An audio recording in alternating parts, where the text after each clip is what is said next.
উনি দেখিয়ে দিয়েছে বিশ্বের দরবারে কিভাবে দেশ চালাতে হয়। জাতীয় নির্বাচনে আমাদের মাননীয় প্রধানমন্ত্রী জননেত্রী শেখ হাসিনাকে নির্বাচিত করে আবার ক্ষমতায় আনতে হবে। আমি জননেত্রী শেখ হাসিনাকে বিশ্বাস করি, আমি বঙ্গবন্ধুর মুক্তিযুদ্ধে বিশ্বাস করি, আমি বঙ্গবন্ধুর সৈনিক। এবার হুঙ্কার দিলেন জায়েদ খান।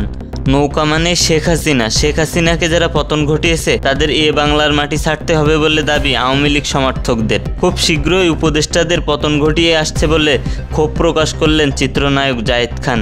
তিনি বলেন, শেখ হাসিনাকে প্রাণের চেয়েও বেশি ভালোবাসি, তার এই দুঃসময়ে নিজেকে উজাড় করে দিতেও দ্বিধাবোধ করব না। হাসিনার জন্য সবসময় প্রস্তুত আছি। তিনি আরও বলেন, আমি বিশ্বাস করি সুদিন আসবেই, আওয়ামী লীগের এই দুঃসময় একদিন শেষ হবে, শেখ হাসিনা আবারও ক্ষমতার আসন গ্রহণ করবে।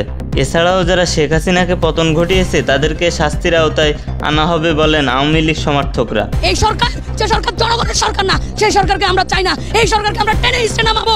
5 আগস্ট বৈষম্য বিরোধী ছাত্র আন্দোলনে দেশ ছাড়তে বাধ্য হন শেখ হাসিনা। তবে বর্তমানে দেশের ভিতর অস্থিতিশীল পরিবেশ বিরাজ করছে, যে কারণে কিছু কিছু লোকজন চাচ্ছে হাসিনাকে আবার ফিরিয়ে আনা হোক। তবে আমি মনে করি দেশকে সুন্দরভাবে পরিচালনার জন্য অন্তর্বর্তী সরকারকে 3-4 বছর সময় দেওয়া উচিত।